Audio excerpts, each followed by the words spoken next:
Hey guys, Dave from Nerdarchy for Nerds, by Nerds, hanging out with one nerd today. I'm Ted.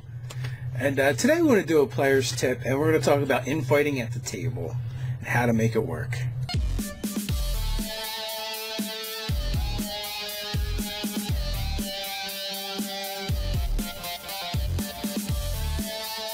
Down below in the description, you can find a link to our newsletter, Nerdarchy the newsletter, where you can get RPG tips, weekly updates, and even learn how to game with Nerdarchy. So back to our regularly scheduled programming. So, as I said, we've had all kinds at the table. We've had everything from, little disagreements all the way up to attempted headlocks.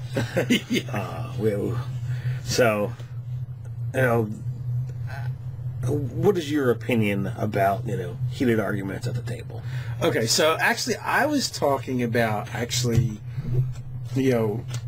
not the players but the characters. Because I think we've covered the other one a little bit. Maybe not like some of the more ruckusy things that have happened, but we've talked about it. But yeah, how you can disagree, argue, and fight in character.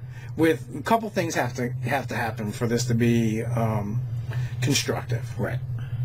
One, it has to be between the characters, not the players. Right. Two, there shouldn't actually be violence that happens between the players in the game. Okay. These are crucial for this to be a good experience at the gaming table. Right. We recently had it come up in one of our games. You guys, once we put up that gameplay, if you check it out, you'll see what I'm talking about. But that was a conflict between, in my mind, that was a conflict between two players and a player and an NPC. Right. I mean, not player, characters. Two characters and an NPC. Yeah, not players. So I just saw it as debating, and at no point did I feel that my character needed to lash out with physical violence. Matter of fact, like, in essence, right, when you're playing this game, if you look at it in real life terms, what does a person actually have to say to move you towards violence? Right. And at what point is it acceptable that someone says something where you lash out and respond with violence? And if you do such, can you ever go into a court of law and go before a judge and go, well, he said this, that's why I punched him in the face, and the judge is going to be like, oh, that makes sense, free to go. No, it doesn't really work that way. So you need to think like that. Well, you have to think like that, but you also need to deal with the what is the laws of where you're playing. Like in our game, no one's gonna get no one's gonna get pulled before a judge because they got punched in the face. That's just not dealt with. Well, that's not true. It could happen though. Just because it hasn't happened in our games yet, it could happen. It's true. I just don't think that the areas that we are currently playing in have that kind of lawful setup. Well, but suppose say, this is a little bit off topic, but suppose your player in the game gets insulted by someone of influence. And the response is to punch them in the face. Right. Well, then they're like, "Well, I'm going to the magistrate, and I'm going to see you thrown in chains." Right. And is it going to be serious? Like they're going to hang them? No, there maybe a fine or some kind of civil disobedience punishment will be put forth. But but again, it still comes down to what can you do, and how do you make it a good experience? And how can it be interesting? So, no good story ever happens without conflict. Right. And in this case, it could be each of the players and their characters producing that conflict because they disagree about something. The key, like I said, is to have it remain amongst the characters, not the players. Sometimes it is easier said than done. The other key is to not have it go to blows in game. Which unfortunately happens a lot of times, and it seems unnecessary because I'm 40 now, and I can't tell you the last time I was in a fist fight.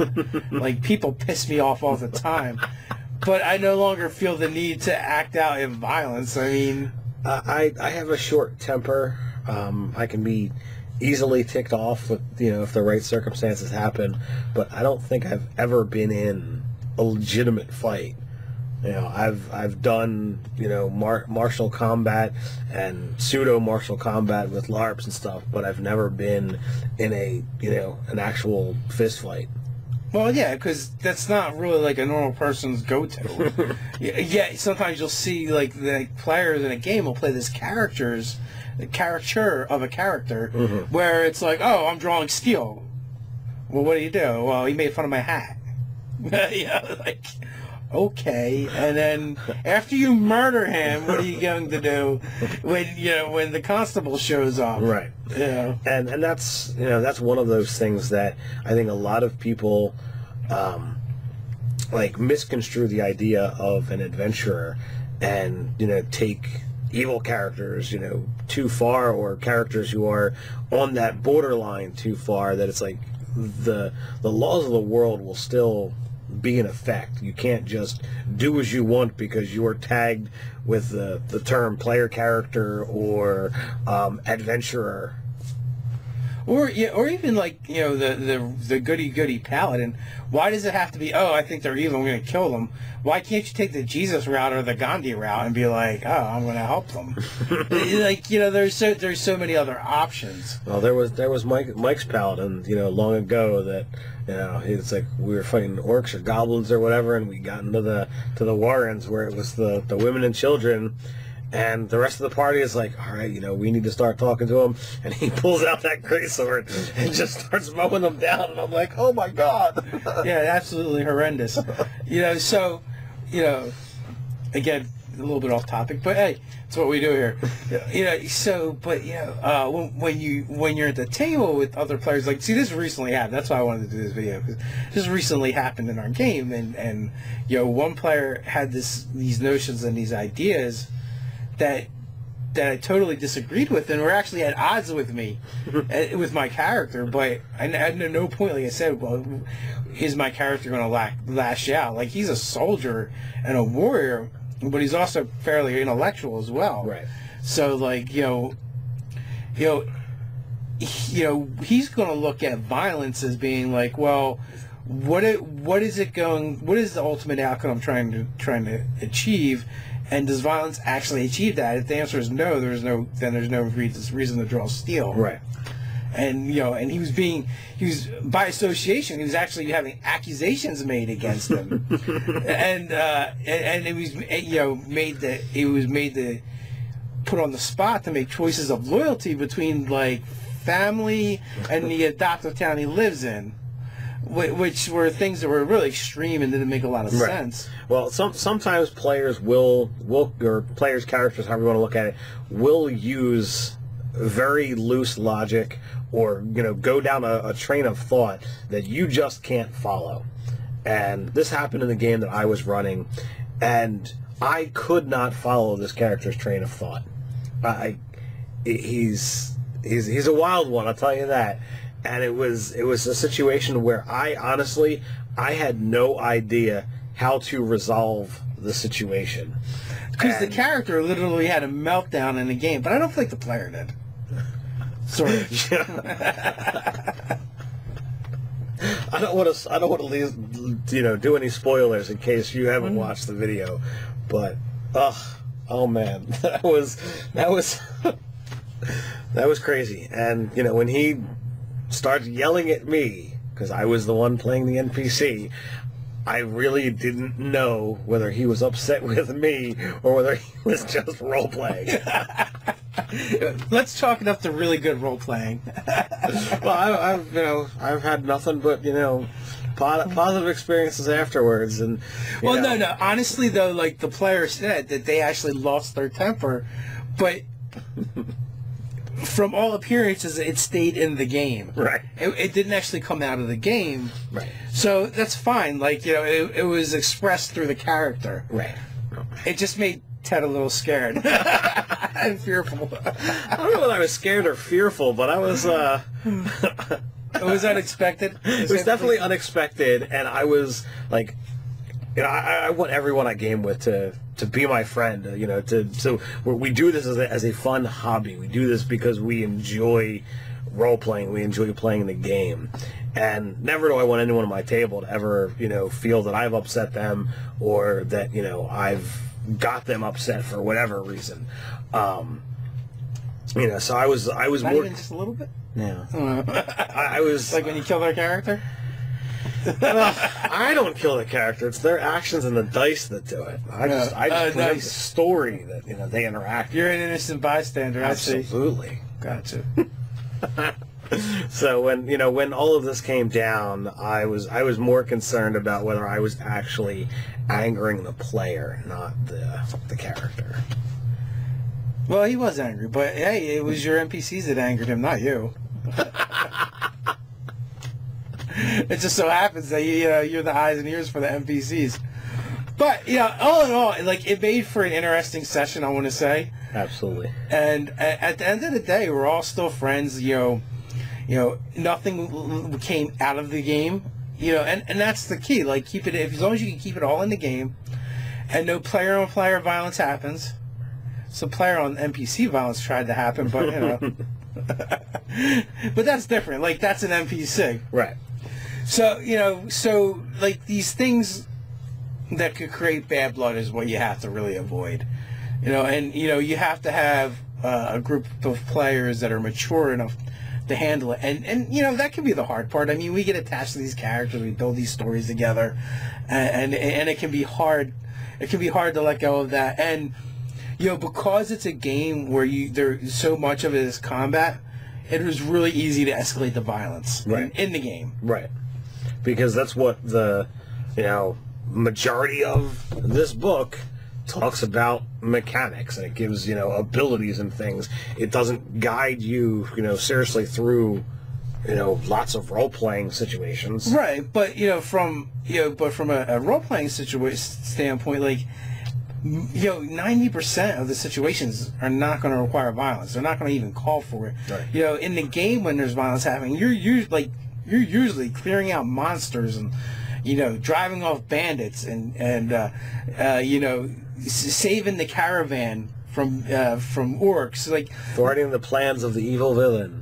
Right, you're doing things in the name of good, not because you got butthurt or because you had heated words with somebody. Like, right. That's completely different, and that's where you have to differentiate. When you're in civilized society, you should roleplay that. Like, that's the parameters you're in. Mm. When you're in the wilderness or the dungeon, that's completely different. Right. But here's the thing, like, whatever you do in dungeon or the wilderness, there's a chances that stuff will follow you back to civilized society. So if those actions are unacceptable there, you probably don't want to perform them outside of there. Because there's always a chance, like, for one, if you're a party of 6 and 2 people have an argument and one of them decides to draw their sword, well, whatever you did, you just did it in front of 4 witnesses, not to mention any NPCs that happen to be around. And what happens if the party is split? If it's 3-on-3, well, most of the party's going to die. Yeah, and so that I don't know. It depends on why you play and what you're looking to get out of the game, but I think most people want to build a character and they want to keep them going and keep developing their character and their story, and even from a mechanical standpoint, building up the power, from level 1 to wherever you play to.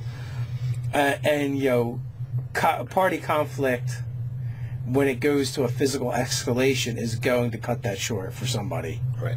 And it also ratchets up the bad blood too. Like, you can come back from a disagreement or an argument, but once you start trying to kill the other person, that's really hard to get over, in my opinion. And then, that's even just as bad of a character of the game as well. Like, you just got, like, 10 minutes ago, you guys were trying to murder each other. Now it's like it didn't even happen.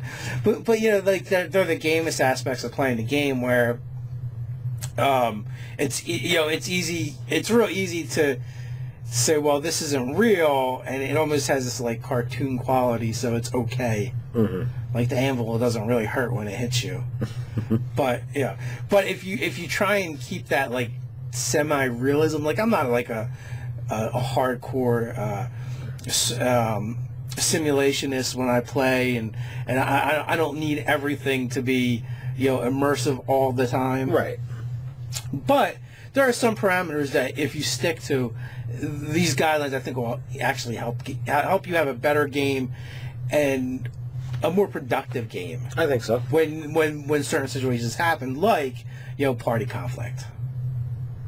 Yep. That's just why I try to make characters who are good and going to do goodly things. And you know, there was a time that I made characters who were, you know, very fightery and looking to fight stuff. And as I've evolved as a player, I try to, you know, it's like let's go towards more the intellectual type. And well, even if you're playing a fightery character and they like to fight, that doesn't necessarily mean like homicidal murder. No, absolutely. Yeah, yes, you can be the fightery type who likes to fight. He just needs to know what's the right things to fight. Well, yeah. So there's always that. So what do you guys think? How do you handle party conflict at your table? What steps do you take to stop it from happening, or stop it before it starts? Put it in the comments below. While you're at it, like, share, even subscribe.